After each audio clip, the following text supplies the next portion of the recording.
अंजाम होगा तुम लोगों का। और अब तुम्हें ऐसी दर्दनाक मौत मिलने वाली है कि तुमने कभी अपने सपने में भी नहीं सोचा होगा। ये देखो अब मैं तुम्हारे साथ क्या करती हूँ। अरे चुड़ैल, मुझे छोड़ दे, मैंने तेरा क्या बिगाड़ा है? तू मेरे साथ ऐसा क्यों कर रही है? आखिर तू चाहती क्या है? बदला, मैं तुम सबसे बदला चाहती हूँ। जिस बदले की आग में मैं जल रही हूँ, अब तुम्हें उस आग का भुगतान करना होगा और तुम्हें मारकर मेरा बदला पूरा होगा। हमें छोड़ दे चुड़ैल, हमसे बहुत बड़ी गलती हो गई थी। हमें अपनी गलती का बहुत पछतावा है। हमें छोड़ दे चुड़ैल, हमें छोड़ दे। मांगो मुझसे, तुम लोग अपनी जिंदगी की भीख मांगो, तभी मेरी आत्मा को शांति मिलेगी। लेकिन ये बात याद रखना कि मैं तुम में से किसी को भी नहीं छोड़ूंगी। तुम सब के सब मारे जाओगे। चुड़ैल ने मोहन, ताहिर, गज्जू और राकेश को ट्रेन की पटरी पर बांध दिया था, जिसके बाद चुड़ैल उनके ऊपर बहुत अत्याचार कर रही थी और उन्हें तड़पता हुआ देख जोर जोर से हंस रही थी। तभी चुड़ैल एक ट्रेन के बिल्कुल सामने जाकर बैठ जाती है और अपने पैर लटका लेती है। जोर जोर से हंसते हुए वो चिल्लाती है, अब अपनी गलती का अंजाम भुगतने के लिए तैयार हो जाओ। मेरा कहर तुम चारों के ऊपर बरसेगा और तुम में से एक भी नहीं बचेगा। आज तो तुम्हारी शामत आ गई। तभी चुड़ैल ट्रेन के साथ बहुत ही रफ्तार से उन चारों को कुचलने के लिए आ रही होती है। ट्रेन की रफ्तार बहुत ही ज्यादा तेज थी और देखते ही देखते चुड़ैल उन चारों को पटरी के ऊपर कुचल देती है, जिसके बाद चुड़ैल बहुत खुश होती है और खुशी के मारे झूमने लगती है। मैंने इस दुनिया से बुराई का वजूद ही मिटा दिया। अब कोई भी इस दुनिया में बुराई नहीं कर पाएगा। आज का सबक दुनिया याद रखेगी। तभी चुड़ैल ये कहकर हवा में गायब हो जाती है। वहीं दूसरी तरफ ट्रेन का मैनेजर ये सब देख लेता है, जिसके बाद वो चुड़ैल का आकार देख अपने कपड़ों में सूसू कर देता है और खुद से ही बतियाने लगता है। हे भगवान, ये क्या है? ये तो साक्षात कहर है, कहर। अब पता नहीं आगे किसका नंबर होने वाला है। मुझे ये बात गांव में जाकर लोगों को बतानी होगी, नहीं तो ये चुड़ैल अपना कहर यूं ही लोगों के ऊपर बरसाती रहेगी। ये सोचकर अरविंद अगले दिन सुबह ही सभी गांव वालों को इकट्ठा करके गांव के मुखिया के पास जाता है और उनसे कहता है, मैंने वो सब अपनी आंखों से देखा था। मैं उस वारदात का चश्मदीद गवाह हूँ। मुखिया जी, अगर उस चुड़ैल को समय पर नहीं रोका गया तो वो गांव के और भी लोगों को मार देगी। कल रात जो लोग मरे हैं उनकी लाशें अभी भी वहीं पड़ी हैं। अरे अरविंद जी, आप ये कैसी बात कर रहे हो? आप कब से इन बातों में विश्वास करने लगे हो? आप तो पढ़े लिखे हो ना, तो ऐसी बेवकूफी वाली बातें आपके ऊपर शोभा नहीं देती। अरे मुखिया जी, मेरी बात मानो। अगर अपनी जान प्यारी हो तो यहाँ से अपना बोरिया बिस्तर उठाओ और चलते बनो। मुखिया अरविंद की एक भी बात नहीं मानता, जिसके बाद वो उसकी तरफ मुंह बनाकर अंदर चला जाता है। वहीं दूसरी तरफ धीरे धीरे रात होने लगती है और अरविंद को कुछ समझ नहीं आता, जिसके बाद वो गांव वालों को जैसे तैसे करके मना लेता है और चुड़ैल से गांव को छुड़ाने के लिए कघोरी बाबा के पास जाता है और उनसे कहता है, बाबा हमारी मदद करो। चुड़ैल बहुत ही भयानक है और अपना हाहाकार पूरे गांव में फैला रही है। तुम चिंता मत करो, चाहे वो चुड़ैल कितनी भी शक्तिशाली क्यों ना हो, वो हमारे सामने टिक नहीं पाएगी और मैं उस चुड़ैल से तुम लोगों को मुक्ति दिलवा कर ही रहूंगा। वहीं दूसरी तरफ गांव के सभी लोग आराम से अपने घरों में सो रहे होते हैं कि तभी रेलवे स्टेशन से बहुत ही भयानक चुड़ैल, जिसके मुंह से खून निकल रहा था, वो बहुत ही गुस्से में गांव की तरफ बढ़ती चली आती है और जोर जोर से चीखने लगती है। अरे कहाँ मर गए सबके सब? कोई भी नहीं दिख रहा। आज मैं इस गांव में से एक भी आदमी को नहीं छोड़ूंगी। सबके सब मारे जाएंगे। तभी उसे अपने सामने कुछ बच्चे खेलते हुए नजर आ रहे होते हैं, जिसके बाद वो उन बच्चों के पास जाती है और उन बच्चों को अपने दोनों हाथों से उठाकर सीधा अपने मुंह में निगल जाती है। बदला चाहिए मुझे। मैं इस गांव के एक भी आदमी को नहीं छोड़ूंगी, फिर चाहे कोई बच्चा हो या कोई बूढ़ा। उस भयानक चुड़ैल के सामने जो कोई भी आता वो उसे उठाकर सीधा मुंह में निगल जाती। चुड़ैल का हाहाकार पूरे गांव में बुरी तरह से फैल रहा था। सभी लोग अपनी जान बचाकर यहाँ से वहां भाग रहे थे। कहाँ भाग कर जा रहे हो तुम लोग? तुम लोग ही थे जो मेरे पर हंस रहे थे। अब देखो मैं तुम्हारे ऊपर हंसूंगी। अरे चुड़ैल, हमसे बहुत बड़ी गलती हो गई। अरे हमें माफ कर दे। अरे तू आखिर इतनी निर्दयी कैसे हो सकती है? कुछ लोगों की सजा तू पूरे गांव वालों को कैसे दे सकती है? क्योंकि तुम गांव वालों ने मेरे साथ बहुत बुरा किया है। कुछ चंद लोगों की वजह से तुमने मुझे बदनाम किया था। मैं ये सब भूल नहीं सकती, इसलिए जब तक मैं तुम सबको नहीं मारूंगी मुझे मुक्ति नहीं मिलेगी। अरे भागो रे भागो, चुड़ैल से बचकर भागो, नहीं तो ये किसी को भी नहीं छोड़ेगी। प्रवेश वहां से भागकर बचने की कोशिश करता है, लेकिन चुड़ैल उसे पकड़ लेती है और जैसे ही वो उसे उठाकर अपने मुंह में निगलने वाली होती है, इतने में वहां अघोरी बाबा हाथ में डमरू लिए पहुंच जाते हैं और डमरू बजाने लगते हैं, जिसकी आवाज सुनकर चुड़ैल बहुत ज्यादा परेशान हो जाती है और अपने कानों पर हाथ रख लेती है। अघोरी, ये तो क्या कर रहा है? अरे पागल हो गया क्या? इसे बंद कर, नहीं तो इसका अंजाम बुरा होगा। पहले चुड़ैल तू मुझे ये बता कि आखिर तू यहाँ क्या कर रही है और क्यों इन गांव वालों को परेशान कर रही है? इन्होंने तेरा क्या बिगाड़ा है? इन गांव वालों ने मेरे साथ बहुत बुरा किया, जिसकी सजा मैं इन्हें दे रही हूँ। मुझे बताओ आखिर इन्होंने क्या किया है तुम्हारे साथ? इन गांव वालों ने मेरे साथ बहुत बुरा किया। मैं वीडियो बनाने का काम किया करती थी और मैंने एक वीडियो बनाई, कच्चा बादाम। उस गाने पर मैंने डांस किया, जिसके बाद में वो बहुत वायरल हो गया। मैं दिन प्रतिदिन फेमस होती जा रही थी, हर एक फोन पर मेरी वीडियो चल रही थी। लेकिन ये गांव वाले, इन्हें तो कुछ पता ही नहीं, पता नहीं कहां से उठकर आ गए। इन्होंने मेरी जब वीडियो देखी तो सभी लोग मेरा मजाक उड़ाने लगे और मेरे ऊपर हंसने लगे। यहाँ तक कि कोई मुझे देखता तो मेरे ऊपर कीचड़ फेंक दिया करता था, क्योंकि गांव के 4 लड़कों ने मेरी उस वीडियो के ऊपर बहुत ही उल्टा सीधा लिखा था। जिसके बाद मैं बहुत ज्यादा बदनाम हो गई और इस बदनामी से बचने के लिए मैंने ट्रेन के सामने जाकर आत्महत्या कर ली। जिसके बाद मेरी आत्मा को शांति नहीं मिली और मैं अपना बदला लेने के लिए वापस आ गई। चुड़ैल तू अब दोबारा से जिंदा तो नहीं हो सकती, लेकिन बदला लेने वाले से माफी देने वाला ज्यादा बड़ा होता है। इसलिए इन गांव वालों को माफ करके यहाँ से हमेशा हमेशा के लिए चली जा। गौरी, मैं पागल नहीं हूँ जो यहाँ पर अपना बदला लेने आई हूँ। तो मेरे रास्ते में मत आ, वरना तो भी मारा जाएगा, समझा तू? तांत्रिक बाबा के कई बार समझाने के बावजूद भी चुड़ैल उसकी एक नहीं सुनती, जिसके बाद तांत्रिक बाबा अपने मंत्रों के उच्चारण से उसे अपने वश में कर लेते हैं। ओम ह्रीं क्लीं चामुंडाय विच्चे नमः। ओम ह्रीं क्लीं चामुंडाय विच्चे नमः। तांत्रिक बाबा के मंत्रों से चुड़ैल तांत्रिक बाबा के वश में हो जाती है, जिसके बाद तांत्रिक बाबा उसके ऊपर पवित्र गंगा जल छिड़ककर उसकी आत्मा को आहुति देते हैं और उसे वहां से हमेशा के लिए आजाद कर देते हैं। इसके बाद चुड़ैल का साया गांव के ऊपर से हमेशा हमेशा के लिए खत्म हो जाता है और गांव वाले अब एक खुशहाल जीवन जीने लगते हैं। रात के समय एक अघोरी बाबा शमशान घाट के अंदर बैठा हुआ तपस्या कर रहा था कि तभी अचानक से बादलों से बिजली कड़कने की आवाज आती है, जिसके बाद अघोरी अपनी आंखें खोलता है और अपने पास रखे हुए नींबू को एक चाकू से काट देता है, जिसके बाद वह नींबू लाल हो जाता है। उसके लाल होते ही वह एक मुर्गे की बलि चढ़ाता है और अपने मन में एक मंत्र पढ़ने लगता है।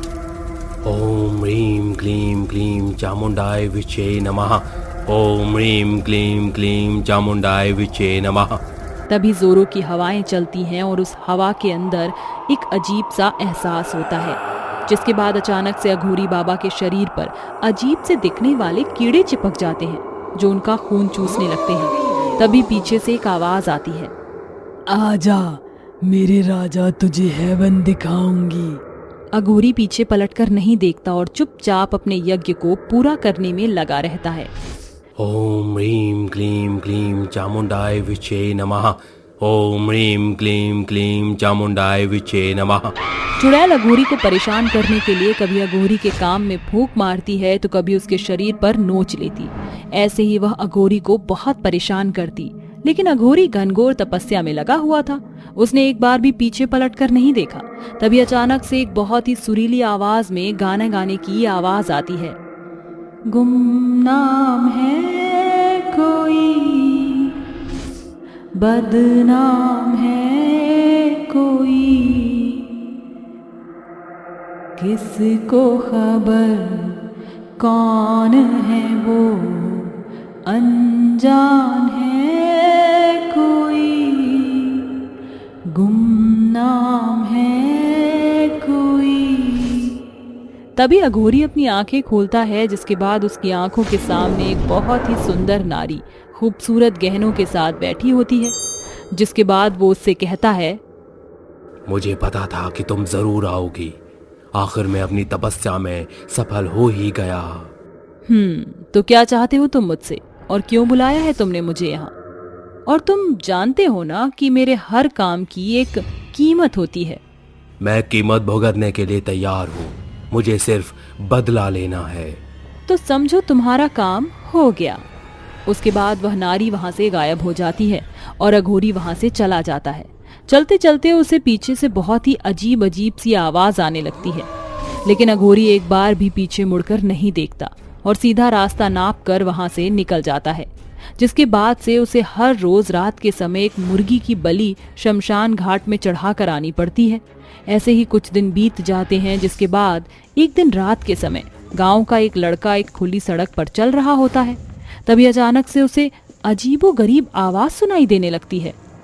अरे ये क्या, बड़ी ही अजीबो गरीब आवाज आ रही है। पहले तो इस रास्ते पर कभी मुझे कोई आवाज नहीं आई, फिर आज क्यों यहाँ ऐसी आवाज आ रही है?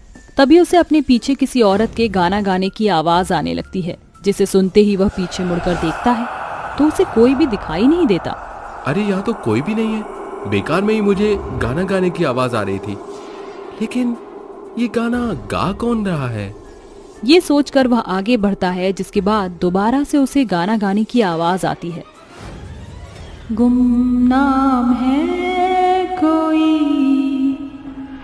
बदनाम है कोई, किसको खबर कौन है वो, अनजान है कोई, गुमनाम है कोई। जैसे ही करण इस बार पीछे मुड़कर देखता है, उसके सामने एक बहुत ही सुंदर नारी खड़ी होती है, जिसे देखते ही वह उस पर मोहित हो जाता है और उसकी ओर खींचा चला जाने लगता है। वह सुंदर नारी उसे जंगलों में ले जाती है, जिसके बाद वह नारी जंगल में उसके साथ गलत करके उसकी कमर के पीछे अपने खंजर से वार करती है और उसे मार देती है और जंगल में मरने के लिए तड़पता हुआ छोड़ देती है। ऐसे ही कई दिनों तक वह गांव के कई लोगों को मारती रहती है, जिस बात से गांव के सभी लोग बहुत परेशान हो जाते हैं और आपस में बात करते हैं। अरे भाई साहब, पता है जंगलों में अभी तक पूरी 21 लाशें मिल चुकी हैं। अब तो मैं बिल्कुल भी जंगल की तरफ जाना नहीं चाहता। मुझे तो लगता है कोई बुरा साया है जो लोगों को मारता जा रहा है। हाँ, तूने सही कहा। जंगल में एक बहुत ही बुरा साया है जो अकेले लोगों को देखकर मार देता है। अगर सुनसान सड़क पर तुम किसी को महसूस कर रहे हो तो पीछे मुड़कर कभी मत देखना। लेकिन अतुल, तुम्हें ये सब कैसे पता? तुम्हें किसने बताया? क्योंकि उस औरत ने मेरे ऊपर भी वार किया था। दरअसल हुआ ये कि मैं एक दिन अपनी पार्टी से आ रहा था, रास्ते में मेरी कार खराब हो गई, जिसकी वजह से मुझे पैदल ही चलना पड़ा। तभी सुनसान सड़क पर मुझे अपने पीछे से किसी औरत के गाने की आवाज़ आने लगी। मैं बहुत डर गया, जिसके बाद मैं सीधा चलता जा रहा था। उस औरत ने मुझे कई बार पीछे से आवाज़ लगाई, लेकिन मैंने एक बार भी मुड़कर नहीं देखा और जैसे ही घर पहुंचा तो मेरी जान में जान आई। लेकिन मुझे पता नहीं था कि वो चुड़ैल मेरा पीछा करते करते मेरे घर तक पहुंच गई।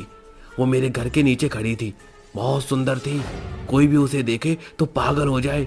जब मैंने खिड़की से उसे झांक कर देखा तो मैं समझ गया था कि ये कोई बुरा साया है, क्योंकि मेरे बाबा जी के लॉकेट की वजह से वो मुझे कुछ नहीं कर पाई और वापस चली गई। हे भगवान, ये क्या मुसीबत है। अब हम लोग क्या करेंगे और इस चुड़ैल के साइज से अपनी जान कैसे बचाएंगे। हमें मेरे भैरव बाबा के पास जाना होगा, अब वही हमारी मदद कर सकते हैं।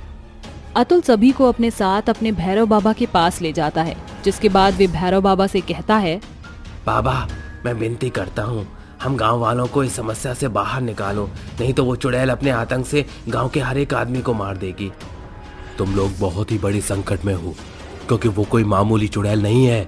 वो एक बहुत ही भयानक पिशाचनी है, जिसे खास तौर पर लोगों की बर्बादी के लिए बुलाया जाता है। और उस चुड़ैल को किसी अघोरी ने तुम्हारे गांव की अशांति के लिए बुलाया है, ताकि वो तुम्हारे गांव को बर्बाद कर सके। अगर तुम्हें उसे खत्म करना है तो दक्षिणी ओर एक पवित्र नदी के अंदर बीचों बीच एक खंजर है। अगर तुम उसे ले आओ तो उस खंजर की मदद से चुड़ैल का सर्वनाश किया जा सकता है। इस काम को मैं करूंगा, उस चुड़ैल को मैं हमेशा हमेशा के लिए गांव से भगा दूंगा। अगले ही दिन अतुल दक्षिणी दिशा की तरफ बढ़ता है और शाम होते होते वह उस दिशा की पवित्र नदी तक पहुंच जाता है। लेकिन अब उसे उससे भी ज्यादा कठिनाई उठानी थी, क्योंकि नदी के बीचों बीच एक खंजर था जो उसे पानी में जाकर ही मिलने वाला था। वहीं दूसरी तरफ वह गांव के सभी लोग डर के मारे समय पर अपने घर के अंदर सो जाते हैं। तभी रात के समय एक राघव नाम का लड़का कुएं से पानी लाने के लिए अपने घर से बाहर निकलता है। बहुत जोर से प्यास लगी है, थोड़ा पानी ले आता हूँ, घर में तो बिल्कुल भी पानी नहीं है। वह कुएं पर पहुंचकर एक बाल्टी पानी भर लेता है, जिसके बाद वह वापस से अपने घर की तरफ बढ़ने लगता है कि तभी उसे पीछे से किसी औरत के गाने की आवाज आती है, जिसे सुनकर वह बहुत ही मोहित हो जाता है। जैसे ही वह पीछे मुड़ता है, उसके पीछे एक बहुत ही सुंदर नारी खड़ी होती है, जो उसकी तरफ बढ़ती चली आती है। वह सुंदर नारी उसे अपनी तरफ आकर्षित करती है और उसका हाथ पकड़कर जंगल की तरफ ले जाने लगती है। राघव भी उसके पीछे पीछे चलने लगता है कि तभी वहां भैरव बाबा पहुंच जाते हैं और चुड़ैल से कहते हैं, छोड़ दे इसे, इसने तेरा क्या बिगाड़ा है। इसने कुछ नहीं बिगाड़ा मेरा, लेकिन मैं जिस मकसद से आई हूँ मुझे उस मकसद को पूरा करना होगा। तू चला जा भैरव, और अपनी टांग बीच में ना फंसा, ये मेरा शिकार है। मैं जानता हूँ अघोरी ने तुझे इस गांव की बर्बादी के लिए बुलाया है, लेकिन ये बात ध्यान से सुन ले कि तू इस गांव का कुछ भी नहीं बिगाड़ सकती। मैं तुझे ऐसा नहीं करने दूंगा। अच्छा, इतनी हिम्मत, रोक के दिखा मुझे। तभी भैरव एक मंत्र पढ़ने लगता है, जिसके बाद चुड़ैल बहुत कमजोर पड़ जाती है और भैरव से कहती है, तू ये ठीक नहीं कर रहा, इसका अंजाम ठीक नहीं होगा। अब देख और क्या क्या होता है चुड़ैल। वक्रतुंड महाकाय सूर्यकोटि समप्रभा निर्विघ्नं कुरु मे देव सर्वकार्येषु सर्वदा ओम ओम ओम भः। इस दौरान चुड़ैल बहुत कमजोर पड़ जाती है, जिसके बाद अतुल उस खंजर को ले आता है और उसी क्षण वह उस खंजर को चुड़ैल के दिल में घोंप देता है, जिसके बाद वह चुड़ैल तड़प तड़प कर वहीं मर जाती है और उसका शरीर अपने आप जलने लगता है। वहीं दूसरी तरफ जिस अघोरी ने उसे अपनी तंत्र विद्या से बुलाया था, वह भी अपने आप आग की लपटों में जलने लगा। उस दिन के बाद से उन दोनों का खात्मा हो जाता है और गांव वाले खुशहाल जीवन जीने लगते हैं। रात के समय में तेज बारिश हो रही थी। उस बारिश के साथ साथ बिजलियां भी चमक रही थी। जंगल से बीचों बीच एक छोटी सी झोपड़ी थी, जिसमें रंजू नाम की एक बूढ़ी औरत अपने पोते विशाल के साथ रहती थी। उस रात उनके घर में कुछ भी खाने को नहीं था। दादी माँ, मैं बाहर खाने के लिए कुछ लेने जा रहा हूँ, क्या पता हमें कुछ खाने के लिए मिल जाए। पर बेटा, बाहर बहुत ही ज्यादा बारिश हो रही है, तू इतनी बारिश में कहाँ जाएगा? आप चिंता मत कीजिए दादी माँ। विशाल इतना बोलकर अपने घर से बाहर निकल जाता है और तेज बारिश में इधर उधर घूमने लगता है कि तभी उसे एक मुर्गा दिखाई देता है। मुर्गे को देखकर विशाल सोचता है, क्यों ना मैं इस मुर्गे को ही दादी माँ के पास ले जाऊं। आज दादी माँ से चिकन बनाने के लिए बोलूंगा। विशाल मुर्गे को पकड़ने के लिए जा ही रहा था कि तभी वो एक मामूली सा मुर्गा एक बहुत ही विशाल मुर्गे में तब्दील हो जाता है। उसे देखकर विशाल बहुत डर जाता है और डर के मारे भागने की कोशिश करता है। जैसे वो भागने के लिए पीछे पलटता है कि तभी उसके सामने एक खूंखार भूतिया शेर आ जाता है और वो शेर अपने पंजे से विशाल की गर्दन पर हमला कर देता है। जैसे ही शेर उसके ऊपर हमला करता है कि तभी विशाल बेहोश हो जाता है, जिसके बाद शेर और मुर्गा विशाल को अपने भूतिया शक्ति से घसीटकर एक भयंकर सी गुफा में ले जाते हैं। उस गुफा में एक भयंकर भालू, जिसके बड़े बड़े दांत थे, साथ ही उस भालू के ऊपर एक भयंकर चुड़ैल बैठी हुई थी। उस चुड़ैल के बाल हवा में लहरा रहे थे और वो हंसते हुए शेर और मुर्गे से बोलती है, आओ मेरे पालतू जानवर, मेरे पास आओ। तुम मेरे लिए शिकार लेकर आए हो या आज भी खाली हाथ ही आ गए? चुड़ैल रानी, मैं और शेर राजा आपके लिए एक इंसान को लेकर आए हैं, आप इन्हें खा लीजिए। इतना कहकर मुर्गा और शेर विशाल को चुड़ैल के सामने खड़ा कर देते हैं। विशाल को देख चुड़ैल को गुस्सा आ जाता है और वो गुस्से में बोलती है, इससे मेरा पेट नहीं भरेगा, ये तो एक बच्चा है। रानी आप इसे खा लीजिए, हम अगले दिन आपके लिए और ताजा मांस लेकर आएंगे। कोई जरूरत नहीं है, मैं खुद अपना शिकार करने के लिए जाऊंगी। इतना कहकर चुड़ैल विशाल को खा जाती है और उसकी हड्डियों को अपने पालतू जानवर के आगे फेंक देती है, जिसके बाद उसकी हड्डियां उसके पालतू जानवर खा जाते हैं। वहीं दूसरी तरफ विशाल को घर से बाहर गए हुए काफी देर हो गई थी। रंजू चिंता में बैठी हुई थी और आखिर में वो अपने पोते को ढूंढने के लिए निकल जाती है कि तभी उसे भी एक भयानक सा शेर दिखाई देता है। उसको देखकर वो बुढ़िया भागने की कोशिश करती है, लेकिन वो भाग नहीं पाती क्योंकि उसके सामने एक भयंकर मुर्गी खड़ी होती है। इस तरह मुर्गी उस बुढ़िया के पैरों पर चोंच मार देती है, जिसके बाद वो बुढ़िया बेहोश हो जाती है और एक बार फिर से शेर और मुर्गा रंजू को घसीटते हुए चुड़ैल के सामने ले जाते हैं, जिसके बाद रंजू को चुड़ैल वैसे ही मार के खा जाती है जैसे विशाल को मारा था। देखते ही देखते अब दिन बीतने लगे और शेर और मुर्गा दोनों ही इंसान को पकड़ पकड़ कर चुड़ैल के पास ले जाते और चुड़ैल उसको खा जाती। ऐसे ही अब कुछ दिन बीत जाते हैं और अब उस जंगल में इंसानों ने आना जाना बंद कर दिया था। जब इंसान उस जंगल में नहीं आ रहे थे तब चुड़ैल गुस्से में बौखलाए हुए बोलती है, इस जंगल में अब तो कोई भी इंसान नहीं आ रहा है, मैं किसे मारकर खाऊं? मैं अपनी शक्तियां कैसे बढ़ाऊं? शेर और मुर्गे, अगर तुम लोगों से ये काम नहीं हो रहा है तो मैं आज रात खुद का शिकार करने खुद ही जाऊंगी। इतना कहकर चुड़ैल भालू के ऊपर बैठकर अपने भूतिया गुफा से बाहर निकलती है, जिसके बाद मुर्गा और शेर चुड़ैल के आगे आगे चलते हैं और चुड़ैल भालू के ऊपर बैठकर उनके पीछे चल रही थी। पूरे जंगल में घूमते घूमते वो एक जौनगढ़ गांव में पहुंच जाती है, जहां वो इंसानों से भरा हुआ गांव देखती है और हंसते हुए बोलती है, ये तो इंसान नहीं बल्कि इंसानों का मेला लगा हुआ है, मैं तो अब पेट भरकर खाऊंगी। देखो मेरे पालतू जानवरों, अब तुम भी यहाँ पर पेट भर के अपना शिकार करना। इतना कहकर चुड़ैल इंसानों के बीच में अचानक ही पहुंच जाती है, जिसके बाद वो उस गांव में अपना आतंक फैला देती है और उठा उठाकर इंसानों को कच्चा चबाने लगती है। ये देख सभी गांव वालों के मन में दहशत फैल जाती है और वहां पर सभी लोग अपनी जान बचाने के लिए इधर से उधर भागने लगते हैं।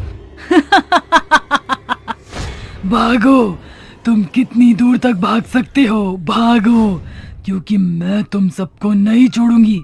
मैं भी देखना चाहती हूँ कि आखिर तुम कहाँ तक भाग सकते हो। इतना कहकर चुड़ैल अंधाधुंध लोगों को मारने लगती है। उस चुड़ैल के साथ साथ शेर और मुर्गे भी इंसानों का शिकार करने लगते हैं। तभी लोग अपने अपने घरों के अंदर जाकर छुप जाते हैं और उसी गांव में से एक राघव नाम का लड़का अपनी पत्नी से बोलता है, अरे भगवान देखो तो, ये चुड़ैल पता नहीं हमारे गांव में कहां से आ गई और आकर हमारे गांव में आतंक फैला दिया है। अगर हमने इस चुड़ैल को नहीं रोका तो ये हमारे गांव को शमशान बना देगी। देखो तो किस तरह हमारे गांव में लाशें पड़ी हुई हैं। हाँ राघव जी, आप बिल्कुल सही बोल रहे हैं, हमें इस चुड़ैल का कुछ तो करना ही पड़ेगा। तुम चिंता मत करो, इस चुड़ैल और चुड़ैल के पालतू जानवरों का मैं कुछ ना कुछ तो जरूर करूंगा। इतना कहकर राघव नींद का पाउडर उस इंसानों की लाश के ऊपर डाल देता है, जिसके बाद जब मुर्गा और शेर इंसानों के शरीर को खाने आते हैं और जैसे ही वो इंसानों की लाश को खाते हैं वैसे ही वो एक गहरी नींद में सो जाते हैं। जिसके बाद सिर्फ और सिर्फ चुड़ैल और चुड़ैल का भालू बचा था। राघव त्रिशूल लेकर चुड़ैल के सामने जाता है और उससे बोलता है, तुम कौन हो और इस तरह मेरे गांव में आकर आतंक क्यों फैला रखा है तुमने? उसको देखकर चुड़ैल को बहुत ही गुस्सा आ जाता है और वो चिल्लाते हुए शेर और मुर्गे को आवाज लगाने लगती है, शेर, मुर्गा, तुम लोग कहाँ हो? तुम्हारे होते हुए ये इंसान मेरे सामने आकर मुझसे सवाल पूछ रहा है। चिल्ला और तेज चिल्ला, क्योंकि तेरे चिल्लाने का कोई फायदा नहीं है। तेरे मुर्गे और शेर को तो मैंने बेहोश कर दिया है। तो मुझे अपना सच बता दे, वरना मैं तेरा खात्मा कर दूंगा। मुझे इंसानों को मारने में मजा आता है। मुझे इंसानों को खाकर शक्तियाँ मिलती हैं और मैं इस गांव में किसी को भी नहीं छोड़ूंगी। अपने पालतू जानवरों के साथ मिलकर मैं सभी को खत्म कर दूंगी। चुड़ैल की आवाज सुनकर राघव को गुस्सा आ जाता है, जिसके बाद राघव उस त्रिशूल को चुड़ैल के माथे के बीचों बीच फूंक देता है। इस तरह चुड़ैल जलकर मरने लगती है। जैसे ही चुड़ैल जलकर मरती है कि तभी उसी के साथ चुड़ैल के तीनों पालतू जानवर भी जलकर मर जाते हैं और इस तरह उस गांव को उस चुड़ैल के आतंक से छुटकारा मिल जाता है।